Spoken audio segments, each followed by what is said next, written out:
बच्चों की बात तो ठीक है राम, लेकिन तुम्हें क्या हो गया है? मैंने तुम्हारी आज तक इतनी ऊंची आवाज नहीं सुनी। आप आवाज की बात कर रही हैं भाभी माँ? मेरी तो समझ में नहीं आ रहा है मैं क्या करूं। सवाल 10-20 करोड़ के टेंडर का नहीं है भाभी माँ, सवाल उस गलत परंपरा का है जिसकी शुरुआत आज सुरेंद्र ने कर दी है। आज सुरेंद्र ने अपनी बीवी के नाम से कंपनी खोली है, कल राहुल खोलेगा, परसों अमित की शादी है। हम किस किस को रोकेंगे भाभी माँ, और कब तक रोक पाएंगे? बोलिए। समस्या तो तुमने रख दी है राम। तुम भी तो बरसों से इस घर और ऑफिस को संभाल रहे हो, अब समाधान भी तुम ही बता दो।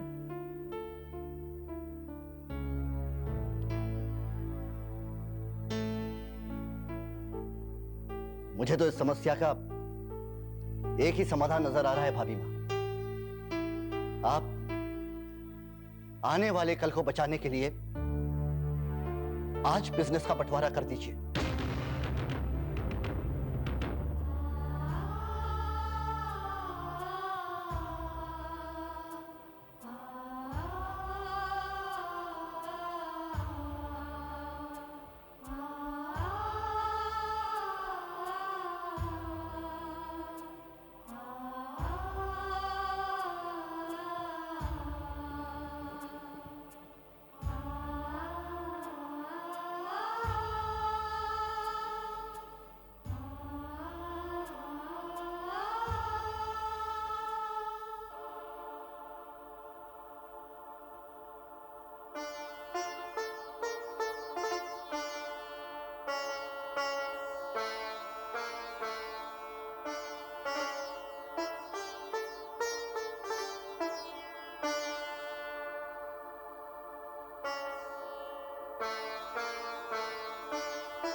नहीं, इस घर में बंटवारे की बात मैं अपने जीते जी ऐसा नहीं होने दूंगी।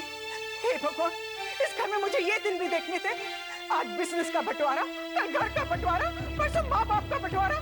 मैं पूछती ये क्या हो रहा है? मैं ऐसा कभी नहीं होने दूंगी। राधिका,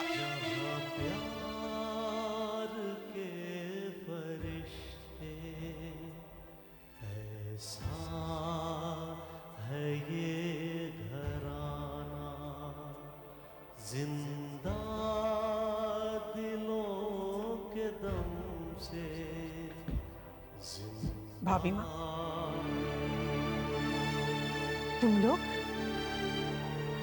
भाभी माँ, देखिए ना, सुरेंद्र की एक बेवकूफी के कारण घर के सारे लोग कितने अपसेट हैं। ये तो गलत बात है, ऐसा नहीं होना चाहिए भाभी माँ। बरसों से सब एक साथ बिजनेस कर रहे हैं भाभी माँ, एक टेंडर के लिए मनमुटाव हो, ये बात ठीक नहीं है। जिस तरीके से टेंडर मिला है उसी तरीके से छोड़ा भी तो जा सकता है ना भाभी माँ। वो तो हम भी समझते हैं, लेकिन ये बात कहेगा कौन? कौन कहेगा? भाभी माँ, ये तो आप ही को कहना पड़ेगा। नहीं राधिका, जो बात मानी न जाए उसे कहकर क्या फायदा? क्या तुम लोग चाहते हो जिस तरह इस घर में दुर्गा को जवाब मिलने लगा है, राम को मिलने लगा है, उसी तरह मुझे भी मिले? नहीं, मैं इस मामले में कुछ नहीं बोलूंगी। भाभी माँ, आप नहीं कहेंगी तो क्या होगा?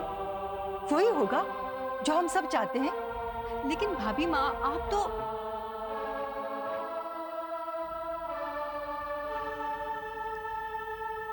मुझे जो कहना था वो मैं कह चुकी।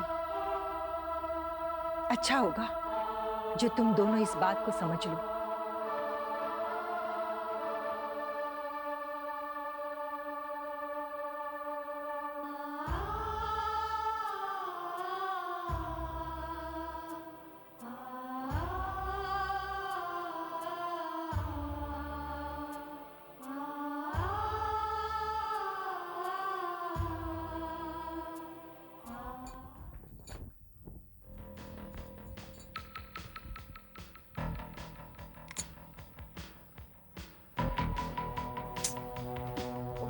मम्मी फोन उठाओ।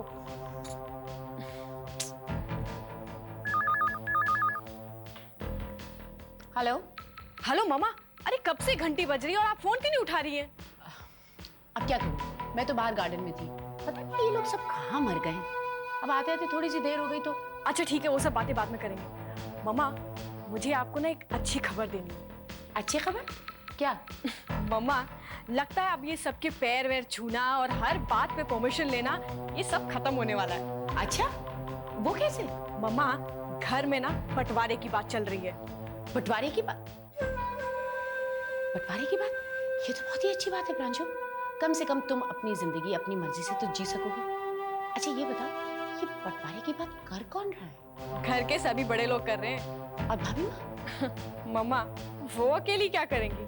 और फिर अब तो वही होगा ना जो सबकी मर्जी होगी। और फिर देखिए ना मम्मा, ये रोज रोज के झगड़ों से तो अच्छा ही है कि एक ही बात बंटवारा हो जाए। अरे ये तो और भी अच्छी बात है, सब के सब एक दूसरे से लड़ बढ़ के अलग हो जाए। कम से कम इस बात का इल्जाम तुम्हारे सर पे तो नहीं लगेगा। अच्छा सुनो प्रांशु, अपना ख्याल रखना और सुरेंद्र बाबू को भी समझा देना कि वो अपने काम के प्रति सावधान रहें और अपने हक के प्रति। अच्छा ओके प्रांशु, बाद में बात करते हैं। ओके मम्मा, बाय।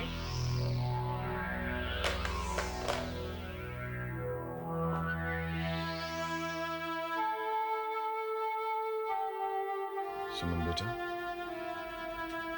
ये प्रकाश क्या कह रहा है?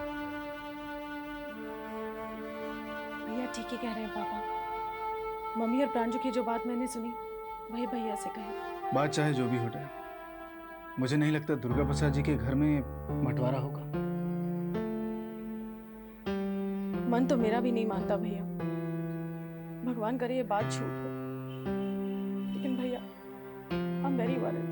अरे तो चिंता क्यों करती है? उस घर में सभी लोग समझदार हैं, पढ़े लिखे हैं, मैच्योर हैं, और हमने उन्हें देखा है ना, सब लोग मिलकर रहते हैं, मजबूत दीवार की तरह नजर आते हैं। लेकिन बेटा, वो तो पहले की बात थी, प्रांजल के वहां जाने से पहले की बात। आप कहना क्या चाह रहे हैं डैड? सिर्फ इतना कि कभी कभी एक छोटा सा पौधा बढ़कर पत्थर की मजबूत दीवार में दरारें पैदा करता है। बेटा, ये बात इतनी छोटी नहीं है, जरा सी बढ़ जाएगी तो हम दोनों परिवारों के बीच मुसीबत खड़ी हो जाएगी।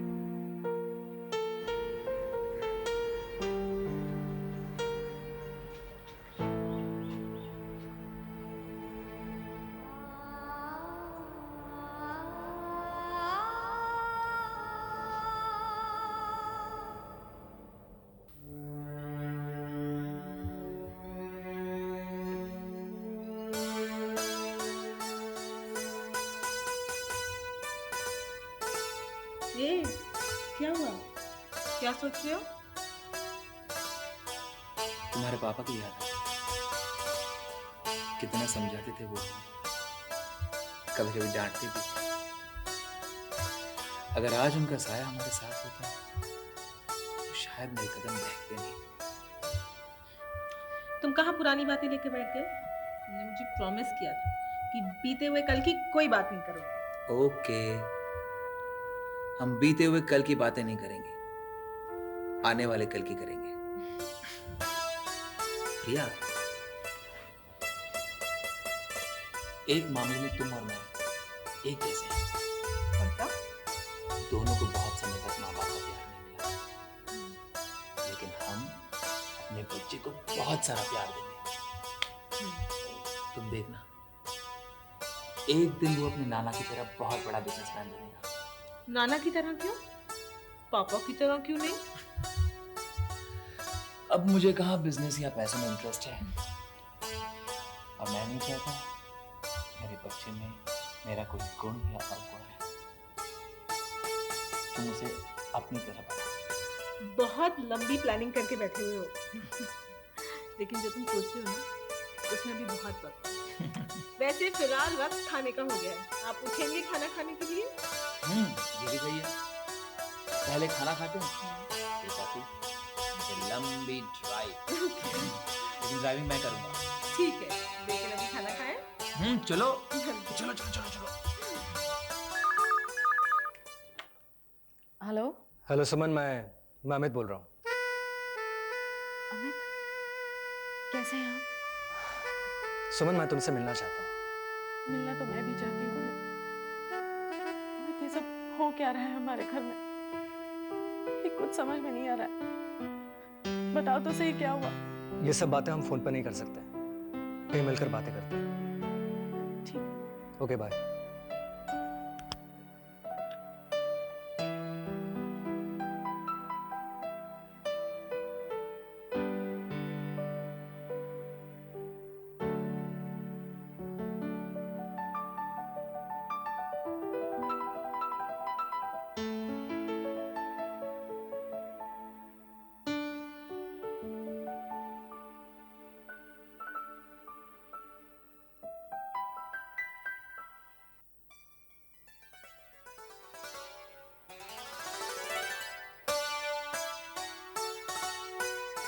क्या सोच रहे हो अमित?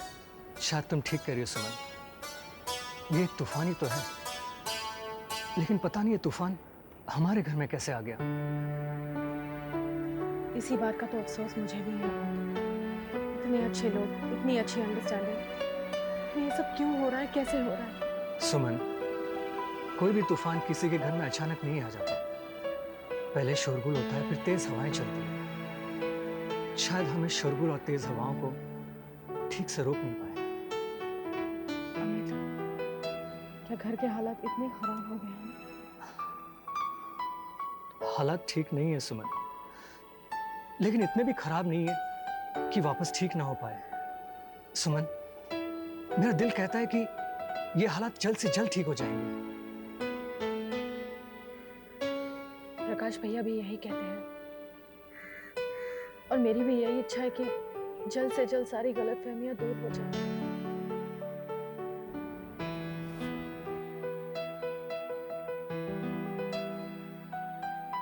आप फिक्र मत करो अमित, मैं प्रार्थना करूंगी कि जल्द से जल्द सब कुछ ठीक हो जाए।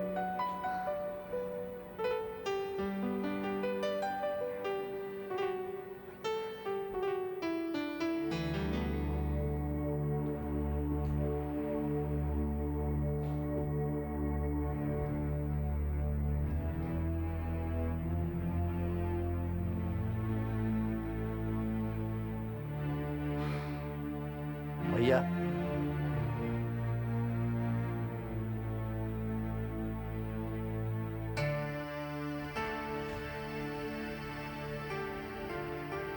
राम, एक बार फिर सोच लो। ये फैसला बहुत अहम फैसला है। सोचना क्या है भैया, अब बंटवारे के अलावा और कोई रास्ता नहीं है।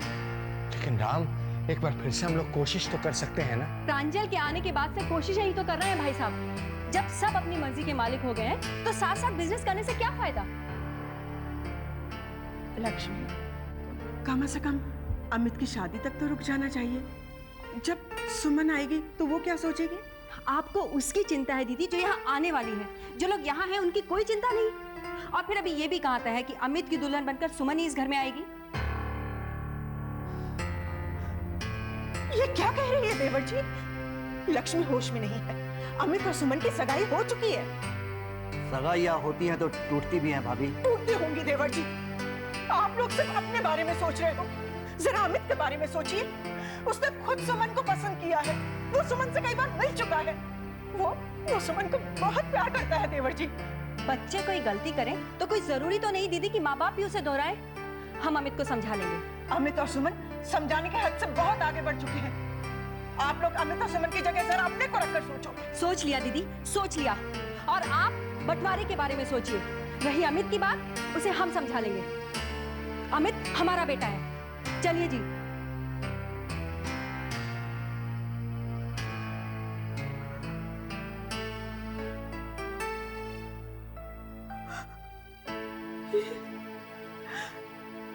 ये क्या कह गई?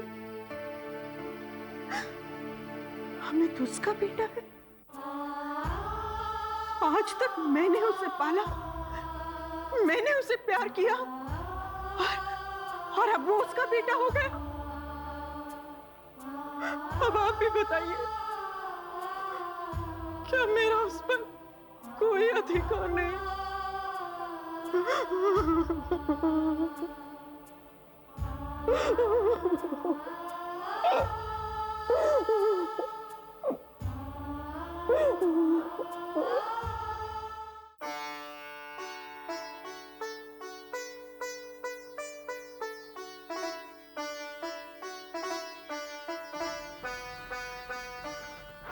आपने मुझे बुलाया था? हाँ बेटा, मैं पूछ रहा था कि अब सुमन कैसी है? सुमन का मन कुछ ठीक नहीं है डैड। अमित से वो मिली थी, लगता है कि अमित के घर में मामला कुछ जरूरत से ज्यादा बिगड़ गया है। जानता हूं बेटा। बेटा, काश मेरी ये बच्ची प्रांजल से पहले उस घर की बहू बन चुकी होती तो हालात कुछ और ही होते। बेटा, ये शादी के कार्ड आए हैं और डेट भी नजदीक आ रही है। बड़े बूढ़े कहते थे कि भगवान के बाद पहला कार्ड समधी को जाना चाहिए। बेटा, मैं सोच रहा था कि मैं खुद दुर्गा प्रसाद जी के यहाँ जाकर ये कार्ड दे आऊं। तुम चलोगे मेरे साथ? नहीं डैड, मैं नहीं जाऊंगा। मैं यहाँ पर अपनी सुमन के साथ रहूंगा। वैसे भी इस घर में कुछ ही दिनों की मेहमान तो है वो, है ना? ठीक है बेटा, जैसा तुम्हें अच्छा लगे।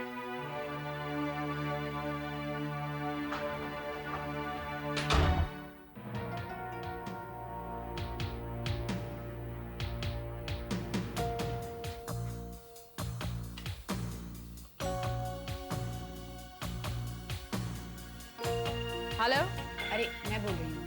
अरे कौन मैं? अरे प्रांजू, मैं मम्मा बोल रही हूँ। ओह मम्मा, बोलिए। प्रांजू, तुम्हारे पापा दुर्गा प्रसाद जी से मिलने आ रहे हैं आज। पापा यहाँ आ रहे? लेकिन क्यों? अरे वही सुमन की शादी का चक्कर है ना, आज कार्ड छप के आए, वही दिखाने आ रहे हैं। अच्छा सुनो प्रांजू, उनकी बात जरा ध्यान से सुनना और मुझे फोन करके बताना कि बात हुई क्या है। ओके? ठीक है मम्मा, मैं ध्यान रखूंगी। ठीक है, मैं तुमसे बाद में बात करूँ। बाय।